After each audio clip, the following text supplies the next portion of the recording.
This is Southern Cross News with Joe Palmer. Good evening everyone and welcome to Southern Cross News. 2 new cases of meningococcal have been confirmed in Hobart, with a 36-year-old man and a man in his 70s currently being treated at the Royal Hobart Hospital. Preliminary investigations suggest both have contracted the W strain. Our reporter Louise Hedger has the latest details. Good evening, Louise. How concerning is this? Well, Joe, this now brings the total number of cases to 5 in the last 2 weeks, which is certainly concerning. As you said, a 36-year-old and a man in his 70s are now being treated at the Royal. A 3-month-old boy is also recovering, with preliminary tests finding all have the W strain. While that strain recently took the life of a 16-year-old girl, Public Health says none of these cases are linked, and those latest 3 patients are in a stable condition. Those close to both men will receive antibiotics to reduce the risk of secondary infection. Okay, and Lou, we understand that some staff at the Royal actually received an email about this yesterday. Yes, that's correct, Joe. Staff were reportedly sent an email advising them of the 4th case and reminding them to be vigilant with procedures. Labor's now questioning the timing of today's release and why the public weren't told sooner when the Health Minister held a press conference yesterday afternoon. Michael Ferguson says he was not aware of the case at that time, and he's now reiterating that the government's considering a review and extension of the current vaccination program following mounting public pressure. Joe, meningococcal is a very serious infection that affects the brain and the spinal cord, and it can cause death within hours if it's not treated properly. It's not easily spread, but it can be transmitted through mucus.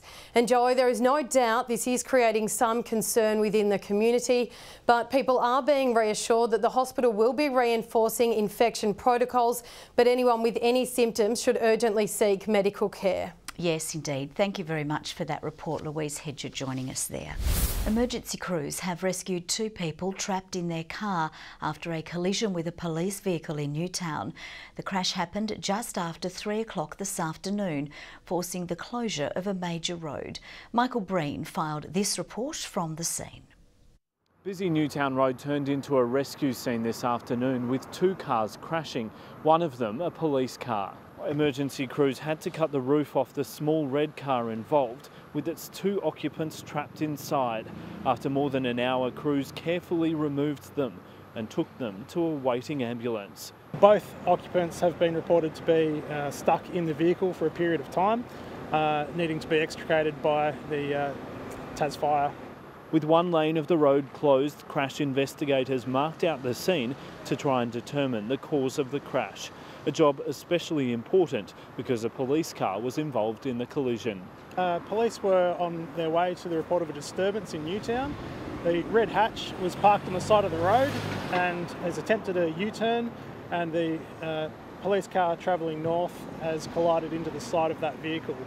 We understand the officer in the police car wasn't physically hurt but has been taken to hospital as a precaution. A woman has been charged with an infringement after her car was hit by a train in Brighton yesterday. The driver had 2 children in the back seat and failed to see the oncoming train when she drove over the tracks, resulting in the train clipping her bumper. Tasrail is reminding people to remain vigilant around train tracks, warning of the tragedy which could result if hit by a 2,000-tonne oncoming train. The trial of a man accused of setting fires in southern Tasmania between June and September last year has begun in Hobart's Supreme Court. Jamie Michael Clark is charged with 6 counts of unlawfully setting fire to property and vegetation, including a car and power pole. He's also facing 1 count of arson after a shed was set alight at Sandfly. Tasmania Fire Service representatives telling the court the shed fire was deliberately lit and there were irregular burn patterns on the floor, consistent to accelerant being poured on it. The jury hearing Mr Clark's mobile phone was tracked at all the incident locations. The defence saying there is no dispute that the vegetation and property were damaged by fire, but reminding the jury to question who set fire to them. A Senate inquiry into the exploitation of contract cleaners in supermarkets has today heard from Tasmanian operators in Devonport. The inquiry took evidence from independent stores as well as supermarket giants Coles and Woolworths. Labor has heavily criticised Woolworths after a February report by the Fair Work Ombudsman found widespread signs of non-compliance in pay across Tasmanian stores. I think the evidence we've heard this morning confirms the horrendous, misuse of workers' entitlements and wages by contractors engaged by Woolworths. In its submission to the inquiry, the company said it had strengthened its management procedures. It was committed to back-paying underpaid cleaners where there was evidence. An overhaul of Tasmania's building regulations could be on its way, with the aim to save time and money. The government will soon begin mapping a range of new building projects to determine how they could run more smoothly. Tasmania's 29 councils gather, discussing everything from planning to recycling and cemeteries. Using the annual Local Government Association of Tasmania meeting in Hobart, the Minister announced plans to simplify building regulations. It's important that as an industry and as an industry sector, we're prepared to be as efficient and effective as possible to ensure that projects can proceed without unnecessary delay or cost. Now, real residential and commercial builds, subdivisions and expansions will be mapped for the next few months. All regulations and charges will be reviewed. Then the government will report back its findings. To consider how we can reduce the time and the cost of development in Tasmania while still maintaining the integrity of the process. The sector is delighted that the Minister and the State Government are committed to working collaboratively with local government over the coming years. Also on the agenda, rubbish and recycling, the association to investigate how to better handle our waste. We're all fronting problems in regard to recycling in particular and the use of landfill, and this gives us an opportunity to explore the best way in a collaborative way together. Turning to the sale of Anglican churches, members voted unanimously to work with the government to better protect cemeteries on the sites. And finally, a decision to drop the title Alderman, the association calling for changes to legislation so all members are referred to as councillors. Michelle Wisby, Southern Cross News. Hundreds of ratepayers gathered at Huonville last night to debate a proposed Woodchip Port facility at Dover. The controversial $42 million proposal was announced by Southwood Fibre last year. A packed meeting at the Huonville Town Hall saw residents both for and against the proposal speaking out. But overwhelmingly, the crowd was against the development, raising concerns about potential damage to Dover's tourism and environment. Water treatment plant Bryn Eston has walked away with some serious bragging rights, boasting the best tap water in Tasmania.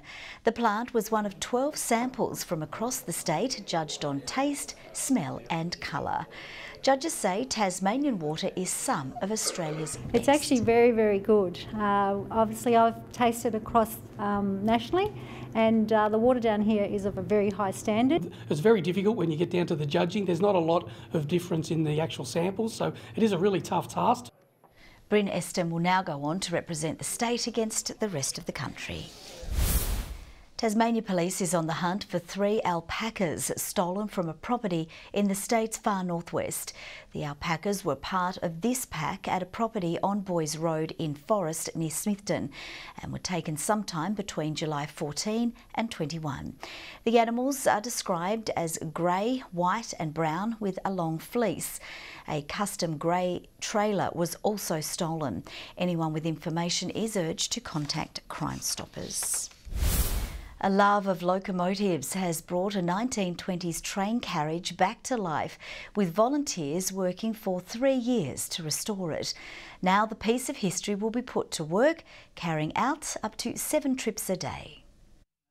In 2015, these men made it their mission to restore this 1920s passenger carriage to its former glory. After 3 years of dedication and a lot of elbow grease, that vision has come to life. It was pretty ancient if you've seen some of the photos of what it was like when it came here. then you'd understand what I mean. It's dirty at times, but anyway, we've got over all that. Built in 1923 in Ulverston, the carriage is reminiscent of a different time, with separate compartments for women. In the 1920s, it was not the done thing to smoke in front of ladies. Coordinator Harry Camplin says a train like this would have been used for long-distance trips in the country. He says the project was no easy task, but it was very much a labour of love. Carpenters, painters, electricians, they've all worked so hard. Stripped out the inside of the carriage. We had to make new seats and that because we'd pinched some of the others out of another carriage, cutting and sewing and upholstering or the whole lot. Now restored, the carriage is ready to hit the tracks. It will carry out up to 7 trips a day, 5 times a week. It'll be a working carriage on our line at Don River Railway from Don to Coles Beach. Those involved say they're happy with the result. Very proud, because we have a great bunch of people here and they've put their heart and soul into it. Judy Augustine, Southern Cross News. A Tasmanian school is taking on an unusual project, giving students the mission of building an operational aircraft. The 2-seat single-engine plane comes in a kit. When the students are finished, the aircraft will be sold off. These are the first pieces of what's set to become a fully functional aircraft. The parts arriving at Launceston Church Grammar as students begin to work on an unusual new project. It's an exciting project, a really quite extraordinary project which not many students around the world have ever had a chance to do, but we've got students here with a great passion for science, for technology, for mathematics, engineering. This is what the RV-12 will look like when it's complete, after 10,000 rivets and 1,000 work hours. Staff members and parents with aviation experience will help in the construction. We have students from grade 7 all the way through to grade 12. We're prioritising students who have an active interest in aviation already. The project is being touted as a pathway for students like Nicole Patrick, whose goal is to become an aeronautical engineer. It's a lot different to your average school course, and I think the ability to do something that isn't just writing stuff down, it's actually hands-on learning as you work. It's going to be awesome. But a key piece is missing, a buyer for the aircraft. Michael Breen, Southern Cross News. Let's take a look at the day's finance news now, with thanks to Tasplan, your local super fund. The Australian share market closed lower, hurt by banks, healthcare and consumer exposed stocks, including Woolworths and Wesfarmers. The ASX 200 index fell 18.2 points. And a short time ago, the Australian dollar was trading at 73.92 US cents and 108.76 New Zealand cents. The Hobart Chargers face a tough start to the Seabull finals after their win against the Northwest Thunder last week. The finals fixture system is pitting the Chargers against Kilsyth, who have been on top of the ladder for most of the season.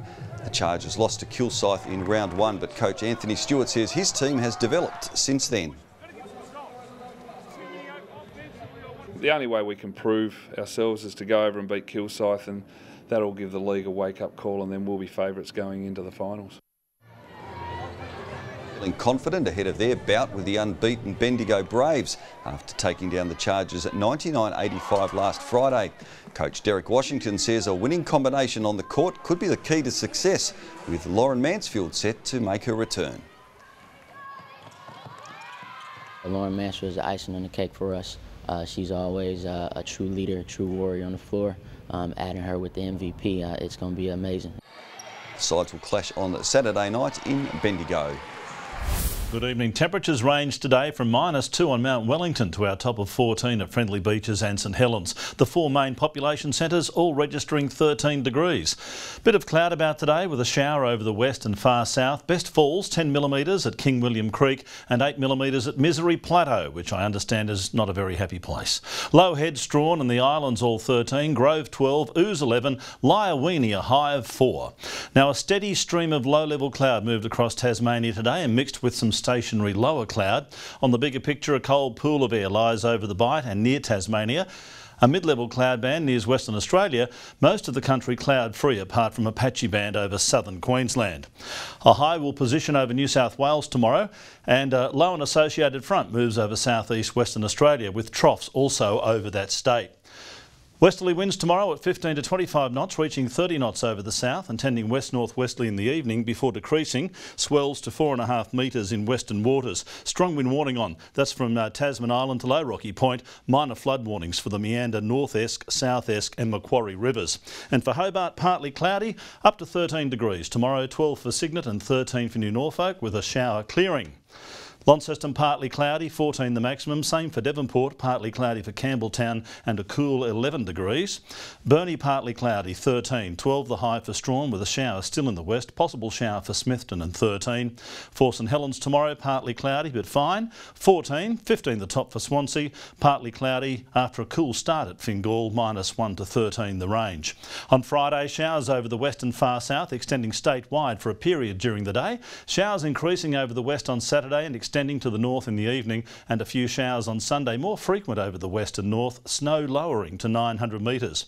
A shower for Perth and developing over Adelaide later, partly cloudy for Melbourne and Canberra, fine and sunny weather for the areas above the -30 degree latitude mark. But way down here it's partly cloudy. Hobart 9 degrees, Launceston 8 and mostly clear, and Devonport clear and 9 degrees. Joe, our interesting weather continues. Well, that's all from the news team for now. Have a great evening.